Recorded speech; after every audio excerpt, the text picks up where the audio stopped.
இன்று கேமராக்கு ரெடி ஆகணும். பிரவுனி சொல்றது ஸ்மைல் மறக்காதே. Okay smile. எந்த Dress போட்டா பெர்ஃபெக்ட் லுக் வரும்? ப்ரௌனி சாய்ஸ் என்றால் ஸ்டைலிஷ் தான் ஆர்ட். இன்று ஆர்டினரி நாள் இல்ல, ஸ்பாட்லைட் நாள். பிரவுனியுடன் கான்ஃபிடன்ஸ் ஆட்டோமேட்டிக்கு. கில் போஸ்ட் பண்ணுவது ஈஸி இல்ல.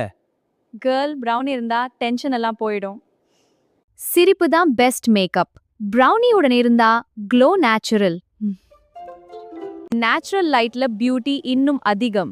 பிரவுனியுடன் every frame magical. Perfect photo பின்னாடி நிறைய காமெடி இருக்கும். ப்ரௌனி இருந்தா போரிங் மோமெண்ட் இல்ல.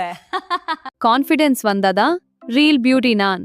பிரவுனி சொல்றது நீ ஆல்ரெடி பர்ஃபெக்ட் ஆட். ஒவ்வொரு போட்டோவும் ஒரு மெமரி. பிரவுனியோட அது அன்ஃபர்கெட்டபிள். இன்று போட்டோ மட்டும் இல்ல, கான்ஃபிடன்ஸ் கேப்சர் ஆகுது. பிரவுனியுடன் every moment star feel form.